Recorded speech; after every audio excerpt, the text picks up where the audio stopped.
Welcome to Channel 18 News. I'm Jim Rogers. Early Sunday morning, two armed men entered the Econo Lodge on East Industrial brandishing automatic pistols. They took $200 in the robbery. The two black males were wearing bandanas and hoodies. They left the area on foot, according to Detective David Gilmore with the Silver Springs Police Department. Gilmore said he and other investigators with the Silver Springs Police Department are working with area agencies as they follow various leads in the case. At 8 a.m. Monday, the Hopkins County Detachment of the Marine Corps League lowered all flags at the Veterans Memorial on Celebration Plaza to half-staff in honor of Peace Officers Memorial Day. All Hopkins County peace officers had been invited to attend. All flags will be raised to full staff at 5:30 Monday afternoon. Saturday night's Silver Springs High School Band Banquet ended a highly successful season and honored outstanding band students. Owen Lee and Christian Corona shared the John Philip Sousa Award. Emily Johnson received the Director's Award. The Louis Armstrong Award was presented to Sam Robinson. Christian Diaz de Leon received the Rex Wildman Legacy Award. Top students in freshman, sophomore, and junior classes were also named. Following tonight's news notebook, stay tuned for the High School Band Banquet, shown in its entirety. Monday afternoon at City Hall, Mayor Emily Glass read a proclamation honoring care homes. All right. Thank you all so much for allowing me to issue this proclamation, and special thanks to Carriage House for having the idea to let all of the nursing home facilities in Sulphur Springs all come together to receive this proclamation. Whereas we honor and respect our elders and citizens of any age with physical or intellectual disabilities who reside in skilled nursing care centers in Sulphur Springs, and whereas skilled nursing care centers throughout our area are holding events in observance of National Nursing Home Week, May 14th through 20th, 2017, using this year's theme of the Spirit of America. And whereas I urge all citizens to visit a loved one, family member, or friend residing in any care setting and offer a kind word, a personal touch, and spend time participating in various activities to unite those from all walks of life in need of our continuing love and support. And whereas my administration is committed to quality health care, we take this moment to embrace the essence of the theme, the Spirit of America. Let's join all residents, patients, caregivers, nurses, other staff, volunteers, and visitors in celebrating their special week.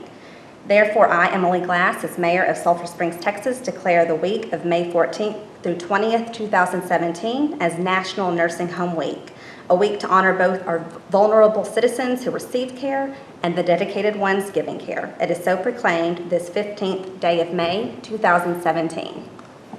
Thank you so very much. We appreciate you being here. Thank you all. A Hopkins County deputy attempted to stop Justin Dwayne Humphreys, age 23, of Sulphur Springs on Highway 11 in Como. However, Humphreys made a quick turn onto Taylor Street to avoid the stop. The deputy had attempted to stop the small passenger car that Humphreys was driving for driving on the improved shoulder of the highway while headed eastbound. After the turn onto Taylor Street, he stopped at a residence on Taylor Street and walked to the door of the house. The deputy approached and asked for his driver's license. Humphrey admitted his license was suspended. No information regarding insurance could be presented by Humphreys nor found by the county dispatch in a state records check. Humphreys was placed in custody. He stated he had nothing illegal in the vehicle. However, an inventory of the vehicle resulted in a bag of methamphetamine and a pipe. Also, a clear plastic baggie containing a black substance believed to be black tar heroin was found. The test resulted in 5.8 grams for methamphetamine, and the heroin tested to just under 1 gram. Humphreys is in Hopkins County Jail, charged with possession of a controlled substance penalty group 1 less than 1 gram, and possession of a controlled substance penalty group 1 more than 4 grams but less than 200 grams. He's being held on a total of $25,000 in bond. Here's Don Julian with sports. Lady Cat track athlete Abby Bayer finished 5th in the 300-meter hurdles at the state track meet Friday night in Austin. Lady Cat track coach Tristan Abram talked about Abby's big night. Her final time was, I believe, 44.75, which broke the school record. in the atmosphere in which we were in at the state meet, our plan was we took her over to the stadium Friday morning. We got there pretty well, not late, but around 10 o'clock Thursday night, and we took her to the stadium Friday morning just so she could see the events going on at that point in time, which were a lot of field events. And we stayed there almost 2 hours. We walked around the stadium. Coach Tyson actually took her over to the warm-up area, which is at Darrell K. Royal Field. So she was able to see a lot of things prior to coming back that evening and running. We told her, we said when we get back this evening, these stands are going to be pretty packed. They weren't as many people there that morning as there were obviously that evening when we got there. But she did an outstanding job. She took it all in. I do not believe that the atmosphere affected her running. Of course, in any type of competitive situation, you're going to be nervous. I don't care who you are, you're going to be nervous, and that's a good thing. It's okay to be nervous. It's great to be nervous. That just increases, that adrenaline, and it helps you as an athlete. But Abby got out on the track. She did a great job of competing and running well. My joke to her was, hey, when it's all said and done, because you're in lane 9, if people ask, you at one point in time you were winning the race, but going over the first, I believe, 2 flights of hurdles, she actually was in the lead with another young lady, or two more young ladies that were inside of her. And coming around the curve and through the back stretch, it turned into a really good race, and a couple of them began to pull ahead of her. But when it's all said and done, Abby ran a really good race. She did a really good job representing Sulphur Springs High School, Sulphur Springs athletic department. She did a great job in competing and representing us. So I'm really pleased with her. I'm really pleased with the competitiveness and what she brought to the table. And with that being said, it really motivated her to see how it was. And her statement was, "I'm coming back next year and I'm winning." And that's always good. It's always good to hear that as a coach, and for her to know that she really did do a good job. And I told her, I said, "Abby, you came to the state track meet and you pointed. You got 2 points at the state track meet. It's not what you wanted. You wanted to win, and I totally understand that. But you pointed at the state track meet. That's a big deal." Excuse me, and she understood that, and when it was all said and done, she was really proud of herself as well.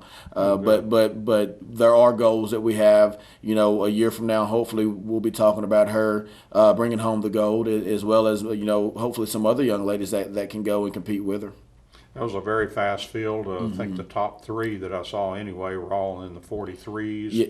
And so it was. They were very quick. You're exactly right. And prior to the race, Coach Tyson and I had been talking, and Coach Tyson told me, he said, if she runs a 44, we're bringing a medal home. If she runs, a low 44, it's probably going to be the gold. And she ran a 44.75, and that wasn't even top 3. So there were 3 young ladies for sure that ran faster than they've ever run all year, just like Abby did. But they were for the lack of better words, running outside their mind. And it was good to see that. It's just really good motivation. And another teaching point in the whole situation was, I told Abby, and we actually took another young lady with us that runs track, Nasai Dugan. She went with us, and I told those 2 young ladies, hey, we preach and preach and preach about our region. Our regional meet is probably the toughest region in the state. And with that being said, the young lady from Roy City that Abby beat at the regional meet placed 3rd at the state meet. And she was one of those young ladies that ran a 43. So the point is that we want to be able to get out of our region, because if we get out of our region, then we have a really good shot at medaling at the state meet. And it doesn't matter if we get out 1, 2, or if we're that wild card 3rd seed. But whatever the case may be, we just need to get to the state meet, because we're in one of the toughest regions in the state. So therefore, you've seen the top competition for the most part, and let's go race them again on the big stage, and let's see what we can do there. But it was really good. It was really good. It was a great experience. It was a great trip, and you know, I wouldn't have wished it for another young lady who's well deserved, and a great young lady. What do you think? Greatest year in Lady Cat track history, perhaps? I'm going to go ahead and say that. You know, there may be some older figures in Sulphur that might get angry with me saying that, but I'm going to say so just because of, you know, if you just recap the records being broken, the number of kiddos that, you know, that got to the area meet, got to the regional meet, and then heck, step back and say won the district championship for the first time ever in school history, and we're still able to take a young lady to the state meet. You know, that's really good. I don't know if there's a great argument that can be put up against that to say that this was not one of the greatest years of Lady Cat track history. So, you know, with that, you know, on the table, then let's keep building from here. You know, we're graduating one young lady. One young lady off the varsity track team is leaving. So therefore, I'm sorry, two young ladies are leaving. So therefore, here we go. Let's see if we can't build off of that and continue to grow in which, you know, what we've started. And with the appearance at the state, first time since maybe the late 90s or something, Yes. I believe there was one female athlete that went back in Yes, the late 90s. yes. I believe Frankie Jimerson went, right. And I think it was maybe 98 or 99. Right. And she did a great job at the state meet, you know, and she actually still holds some records that's in there on the board right now. So with the tradition that I would like to say that we've restarted or got back going. I hope to see more of our young ladies there, and young men at that. You know, it's a really cool atmosphere. You know, anyone that talks to Abby, I think she'll tell them that it's just a neat thing to see and to be a part of, because it's really cool. I mean, there were so many records at the state meet that we saw broken. It's phenomenal athletes all over that track from around the state of Texas that here in a few years you can look and probably see on the Olympics, hey, I saw that person run, you know, in Austin at Mike Myers Stadium, you know, so many years ago. So it's a great thing to be a part of. It's a great thing to go see. You know, I don't know how many people were able to watch Abby race, but there was a link that you could go to watch the race. But even in seeing that, if people were able to go watch that, you could kind of see the atmosphere. I know that while we were there during the race, my wife was doing the Facebook Live deal and while she was running. But, you know, it's really cool, and I would highly encourage anyone who loves track to go watch a state meet. But, you know, the next time we have a young man or a young lady there, and I'm going to go ahead and say next year, go ahead and plan on going because, you know, it's just really cool. It's really cool, and to hear different groups of people screaming and yelling whenever their athlete in their town is named over that intercom. It's a really cool thing for the kiddo that's about to compete, as well as, I mean, there's just that pride in that community. And, you know, there were just a small handful of us there, but I would like to say we made the stadium echo whenever Abby's name was mentioned and Sulphur Springs was said over the intercom.